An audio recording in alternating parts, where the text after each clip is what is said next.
You guys made a move at kicker today. Just run through your explanation why you wanted to make the move with Dustin and go to Chris Bluth. Well, just felt that needed to do something going forward, and really appreciate everything Dustin has done for us. He's a solid football player. We get an opportunity to play again. But just felt, at this time, it was something that I felt we had to do going forward. And, this was my move, my decision, and I'll live with it. And then you had talked about changing your approach the other day. Is this kind of in line with that? And also, are there other moves, that you guys have had problems in other areas? Are there other moves that you are going to make, No. whether lineup or anything like that? What I'm going to do is continue to evaluate and see how things go. I mean, we've got some good football players, and I think we got guys that have the ability, and we'll continue to work at that and see what happens. Ron, at the quarterback position, you have had obviously the high end when you had Cam Newton, especially at an MVP year. When you have that some level of certainty, where you kind of feel comfortable knowing week in, week out, I have a guy that you could kind of rely on.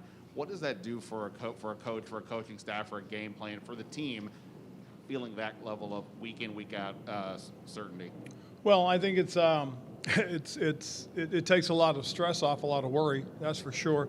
And the hard part right now is the guys that we have are inexperienced, and they're guys that will grow and develop. I think Taylor's now started 7 or 8 games, something like that. And it's really just about him growing and developing in our situation. So we'll continue to work with him. Thought he's done some good things. He didn't have a good outing last week. He knows it. He's working on it to get better this week, and we'll continue to see how it goes. And it's a question not about what's going on here, but I'm just sort of asking broadly. Can you feel the difference for a team when there is that veteran guy, the guy that they just kind of know that they can lean on late in the game? You kind of feel comfortable this guy's there. Can you sense a difference just overall with any team you've been on? Yeah, I think that does. I think that does create it. Having a veteran there that you can lean on, or if there's a guy that you have confidence in, that if we get the ball, you feel really confident and strong that we're going to get it done. And I don't think it necessarily needs to be a veteran. It just needs to be somebody that you've seen do it and you feel you'll get it done.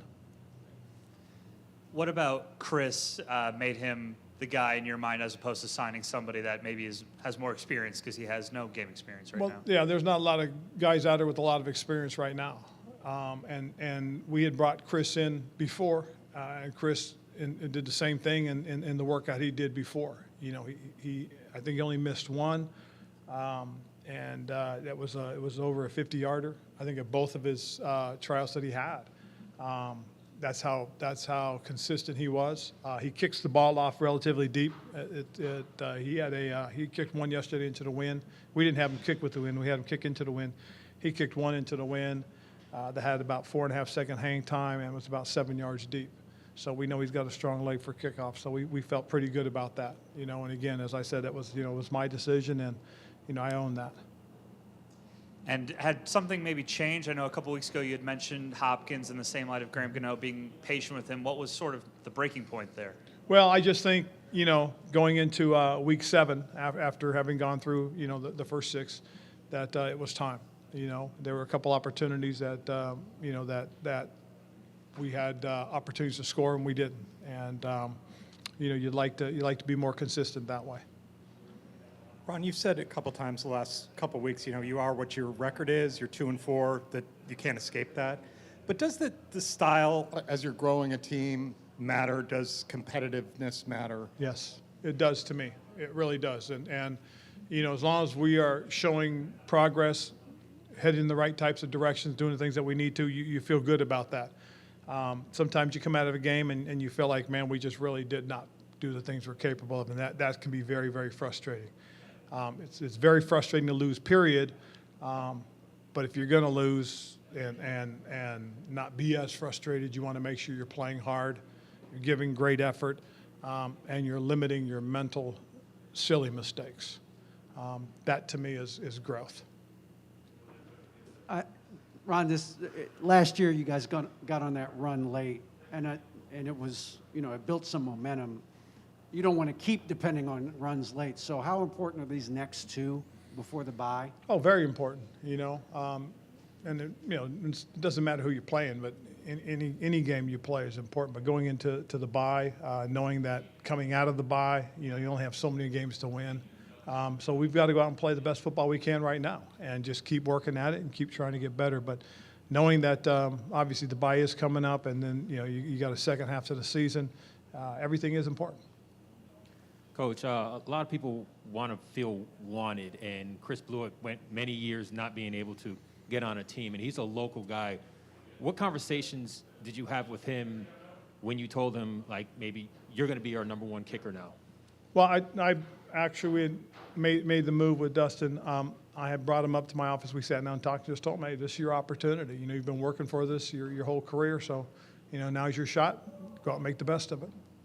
And I guess, so what maybe would you call that? And also, if switching to this new role, what are some of the responsibilities or techniques maybe he'd have to learn in terms of? Well, for him, the thing will be understanding, completely understanding all the run fits. I mean, he's a bright guy. He understands the game and he sees things, and so expect him to be able to handle it and pick it up quickly.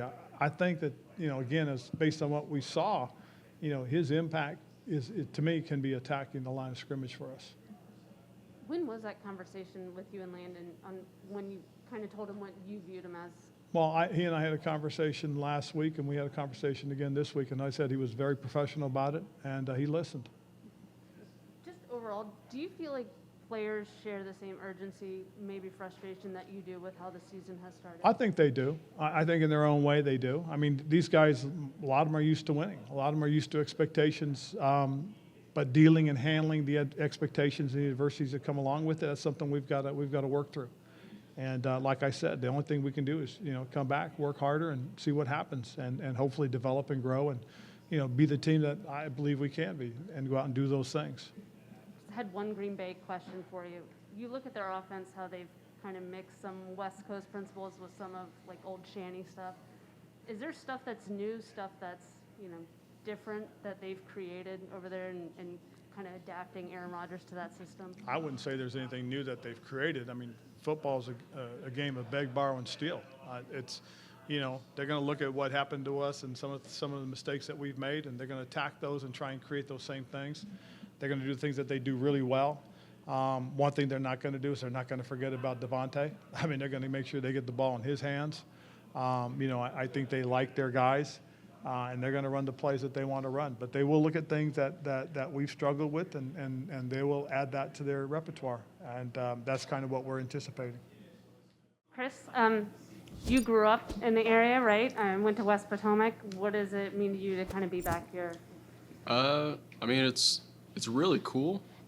It was a dream of mine when I first started playing football with my buddies. I remember the first, and I think one of the only football games I actually went to was a preseason game against the Steelers.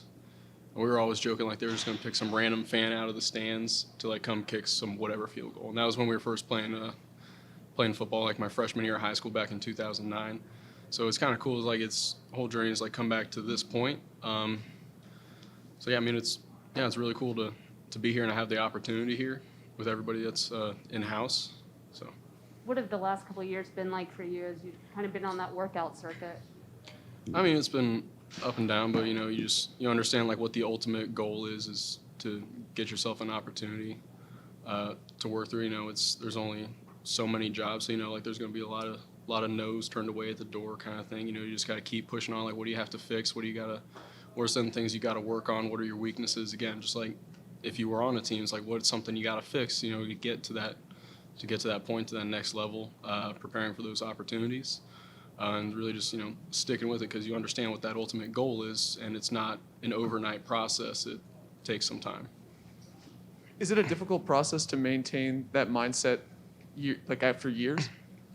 I mean, I think it just probably comes down to how much confidence you have in yourself. I mean, granted, everybody has a different situation, but I don't know, for me, it's like I had the ultimate confidence in myself, and it's just, again, pushing through. It's like, what do I think I need to do to get better? I could see myself there, and I could see all like the work I've put in again and again, going out to all these things, making the rounds, and just really ultimately seeing like, I think I belong in here, The last numbers we have kicking wise for you, I think, is 2016. How have you changed as a kicker since then?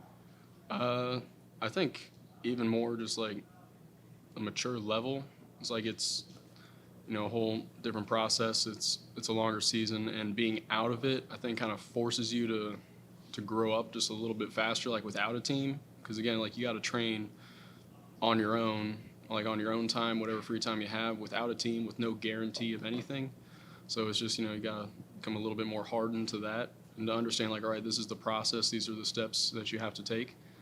Really just, getting into that groove, getting into that mindset, like understanding the long-term picture of it, instead of thinking like, oh, it's Wednesday, like, let me just go do whatever. But, it's the long term. Hey, Chris, what were you doing when you weren't on an NFL roster? Just what were you kind of doing, like, on a day-to-day basis? Did you have a job? Well, recently I was working as a personal trainer at Anytime Fitness down in Rose Hill. It's only probably like 40 minutes away from here, honestly.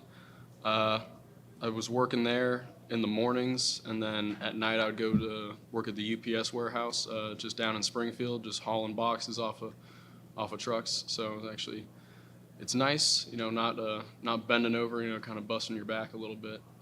You're still in here busting your back a different way. But it was all great work. As all the people there were very helpful. They understood the situation I was in and what I was trying to do. They were all helpful in helping me work through or getting my stuff done, whatever training I had to do. They were all very flexible, very helpful in that. So you were still training pretty much every day, every week? What was kind of that routine like? Every day, I'd go get up, work the mornings. After done training people, I'd go train myself. If I got that extra time in between, I'd either go home, play with the nieces, go out to kick, get ready for work at night, and then just kind of repeat the process. And then, again, every 2 days a week off of that, I'd go work with my trainer that I've had since high school, who helped me put on weight, my guy Jason Fuller. He's been great with me since about 2011, I think, helping me put on weight to actually get into college, get to that next level, get explosive. So I've been working with him for a while, and he used to work with the cheerleaders here. I think 2013 to 16 around then as well. But yeah, no, just the team of guys around me, all my coaches still, we understood what the ultimate goal was, and we just got the routine down. Days all right, we got to get our work in. This is just what we got to do. So. Hey, Chris, welcome to Washington. Yeah, thank you. Your last name, I would assume people bring it up, make puns about it, whatever. What's that been like through your kicking career? I mean, I don't know. It was fun, but I mean, it's been a couple of years now. I feel like people have probably heard it, so it's it's not something that's new that's popped up, but I don't know. It's been fun, I guess. I don't know. It's okay, but make all your jokes. It's all good. It's all good fun. All right. No big deal. I understand you worked at Home Depot too. Is that part of the journey? I did. That was one of my first jobs out of Pittsburgh when I was still up in Pittsburgh. So again, right off senior year, still stayed up in my apartment up there. I was able to train our facilities at Pitt, and then just go work at Home Depot, do just enough to cover those bills, then go train. Yeah, no, there's again up there, our coaches up at Pitt allow me to come back, use the facilities, get extra training in with them after the guys are done or after they were done with the guys. It was, again, another way of just ingraining that work ethic. All our coaches, yeah, so it was, again, Home Depot, working with our coaches, still up there. Everybody along the way is always been more than willing to extend a hand, help out any way they can. How often were you working at UPS? How many days a week? 5 days. So was it, just Monday through Friday.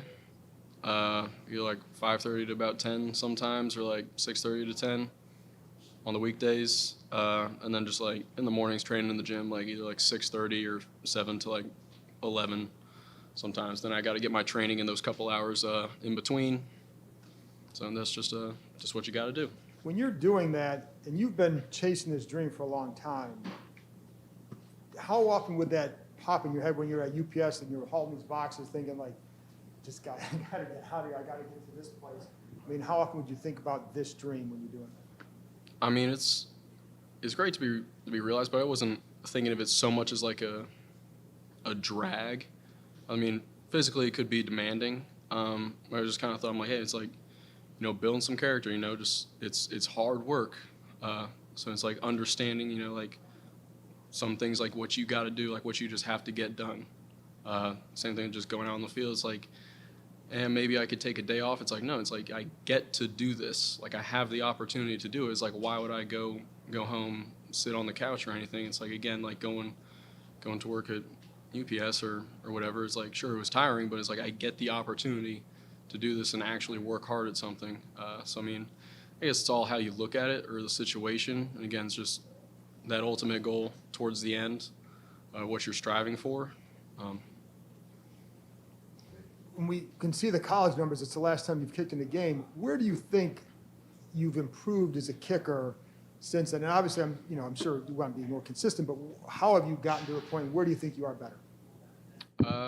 I'd say mentally, there's probably certain things along like a preparation.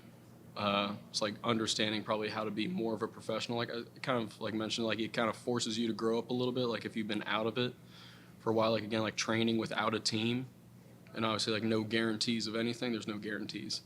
But again, it's like becoming a little bit more hardened and like understanding like, okay, like I trust and I believe this process, becoming more, I guess, self-reliant and like, again, just being mentally tougher when there's no guarantees of anything or opportunities. I'd say probably it's in that aspect and understanding like, okay, why aren't I here? And like, what are the some little things I need to change? How can I become more consistent and better? Like actually looking in the mirror instead of just kind of like checking out like the highlights and just kind of like casting some of the other things off to the side, trying to work on weaknesses to try to get up to that next level. Two more. Could you kind of take us through right here, like what a kicker workout is like? Ron mentioned how the past couple weeks when you came in, you impressed him. Just how long are they? What kind of things you do in kickoffs, field goals? How many guys were there? And then what was kind of your mindset throughout that whole process? I mean, every workout varies. Depends on how many guys the coaches decide to bring in, what they feel like doing, if they have a snapper and a holder, if they would just go off the sticks. However they want to bounce this around, mix up in order, get you to go a few in a row. It could all be randomized, but again, it's just reacting to it. And just like I wouldn't know exactly like what my next kick would be in the game, and they're just calling it out, and you just got to go out and you got to react. Hey, Taylor, you've said obviously you grew up a Green Bay fan, so not only do you get to play there, but you're going to go up against Aaron Rodgers. What are you anticipating with that opportunity? Yeah, I'm excited for it. It's a dream come true. I've been there before as a player, but I was in street clothes when I was in Minnesota. But to be actually on the field competing, it's going to be a dream come true. So I'm excited for the opportunity. When you were younger, was he a guy like you pretended you were playing, like kids often do, or whatever? Yeah, I was. Brett Favre is the reason I started loving football, and so I had many of his jerseys, and I remember watching the Packers game every Sunday with my dad, and during halftime I would go out in the backyard and pretend like I was him, and come back and watch the second half. So again, it's a really cool deal. A couple weeks ago, Ron stated that he wanted you to be more of a game manager, but now maybe wants you to be a little more aggressive. Does it feel like there's some competing messages in your head, and how do you make sure that you're not getting too stuck inside mental stuff? Yeah, you kind of look at the last two games, I feel like I've just been trying to be perfect and trying to make the perfect read every play. And, it doesn't really allow me to be who I am or, allow me to be my best. So that's something that, we've talked about. And, I feel like, we're kind of, I don't want to say make a change, but just have a different mentality going into every play. If the first, second read's not there, let's make some things happen and go from there, but also be smart about it. Taylor, with going up to Green Bay, and you said that was your dad's team, and everybody has always talked about your relationship with your dad. How much do you think of him when it comes to what you're doing now, and especially now going up there because this was his team too? Yeah, so I think about him, usually every day, but more so on game day, when the national anthem's going, I really start thinking about all the people that have helped me get to this point and have kind of molded me into the person I am today. and he's the first one I think about. So, whether it's him, my mom, my best friends, trainers, coaches, stuff like that, I think about them all, and I go out there and play for them. This week obviously more so, being in Lambeau Field against Green Bay. So yeah, it might get a little emotional there at the beginning, but again, I'm just excited for this opportunity. And then I think I remember reading one time how you watched the Super Bowl with him. Was that the 2011 one? Yep. Okay. And, yeah. Yeah, so I'll kind of rewind. This is back when Brett Favre was playing, and they played the Giants in the NFC Championship, I believe. That was the cold one where Eli came back in overtime and won. And I remember how upset he was. And, I was a young kid at the time. I didn't really understand it. But he told me, I might get emotional here. He told me, he was like, I'm sorry. I just want you to experience this, with me one time. And turns out 2011, they won the Super Bowl. It was my senior year in high school. And that was the last Super Bowl we got to watch together. So it's cool. I experienced that with him. It was a really cool experience. I got to enjoy that, and again, it just makes this game that much more meaningful. And I apologize for harping on it, but I know he meant a lot to your career. Can you just explain what he has meant to you just as a player and how you still carry things forward from him? Yeah, he taught me how to, be humble and to work hard. I remember, I didn't play quarterback until I was in 8th grade, and I remember my first game.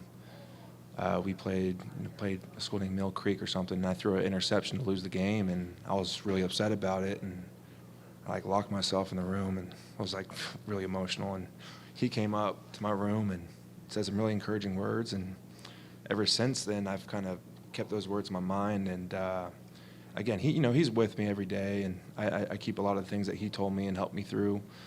And he just helped me be tough, mentally tough, and to be humble. So again, those are the two biggest things that he's taught me throughout my career.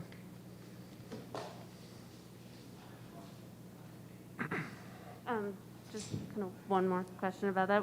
Do you ever think, what he would think about your success now and what you've made of this opportunity? Yeah, he'd be really proud of me. His biggest thing was after every game, he'd tell me how proud he is of me, and he'd give me a big hug. He had a signature bear hug. So I know he would be doing the same thing today. But again, more so this week. He would definitely be proud of the old Bud Light sponsorship as well. He was a big beer drinker. But yeah, he's going to be there on Sunday, and he'll crack one open and enjoy the game. So yeah, I'm excited for it. What did you love about Brett Favre? I mean, we know what he is, but for you, what really drew you as a fan? He was out there having fun. He was just slinging the ball around. You saw him cracking jokes, winning games, being passionate about what he did, and that radiates to people, I think. And again, as a young kid watching that, that looks like a lot of fun. So that was the biggest thing I got from him. And again, he went on to have a Hall of Fame career, and won a lot of games there and won a Super Bowl there. So to kind of see how he brought joy to my dad's life and therefore joy to my life, it means a lot. So it started with Brett, and then Aaron came in, and again, same thing. He's the one that won the Super Bowl. So it's going to be cool going against Aaron across the field. What have you found about balancing maybe that Brett Favre, creativity part and also the game manager part we talked about earlier? What is that? How fine a line is that to try to walk? Yeah, there's definitely a fine line there, and you just want to be smart about it. I think that's the biggest thing, is you want to be yourself and play like yourself out there, but don't make the bad decision. And that's something you just have to keep on working every week. I'm not making an excuse. I've only played 6 games in the NFL. I'm still learning, but that's no excuse to throw the picks I've thrown. So I'm still learning. I'm still learning stuff about myself, what I can and can't do, and I come here at the facility every day and try and get better and learn. So that's how I go about it. What are the things maybe specifically that you learned last week that you want to be sure to implement this week? Just try not to be perfect. If that first read's there, take it, no matter what the coverage is. and if not, let's just keep going. Maybe make a play and be smart about it. So I think the biggest thing is don't be perfect, don't overthink, just play football like you've done your whole life. Following up kind of on that and what Pete was asking you, like when you have multiple kind of like coaching points, how do you kind of process that all and digest it? Like when you have multiple messages, how do you kind of wrestle with it all? Or anything? Yeah, it's all about communication. I had a good talk with several coaches on Monday, and we sat down and had the conversation that we needed to have, and it was good for me. It cleared a lot of things up, and I think that we're all on the same page now, and we'll go from there. But again, they saw it too. I felt it. That was overthinking, just trying to be too perfect. So yeah, we'll go from there. I know you've mentioned that you've been a fan of Aaron Rodgers too, but when he first took over for Brett, were you salty or angry at all? What did you kind of... Yeah, Brett had those I'm retired, not retired for 3 years, and we're always happy to see Brett Favre playing, but when Aaron came in, he did great. So it was a smooth transition for that back when I was a kid. So I wasn't salty. He got the job done, so we were happy about it. So it sounds like you came away from the Monday meeting feeling positive about how they view you and going forward. What were some of the takeaways there? I'm not getting into specifics, but again, with the past couple weeks and how I've kind of struggled, you start to get kind of a cloudy mind, like what's going on, like am I doing everything wrong, like what's going on here? So it was nice to just sit down with those coaches, really clear things up, and just have a new start. It's a new week. You can't change what's happened the last 2 weeks. So let's start with a clean slate this week and work to get better. Taylor, just by happenstance, you didn't have any rushing attempts last week. That you mentioned after the game that there was a guy in your face when you stepped forward. Do you, over the few starts that you've had, do you consider yourself a quarterback that runs are designed for, or do your runs come on plays that break down? My runs come on like passes, plays that break down, and it doesn't even have to be a breakdown. I could drop back and go through my reads, and a huge lane could pop open. I could see a lot of green grass and just take off. So I don't think I'm a design runner. I'm not a Cam Newton type or any Lamar Jackson type. That's not my game. I don't know how to read those type of deals. So it's really when things kind of break down or if it just naturally happens. So, I think the Chiefs did a kind of a good job of always having someone right there, whether it was by design or not, to kind of take that away.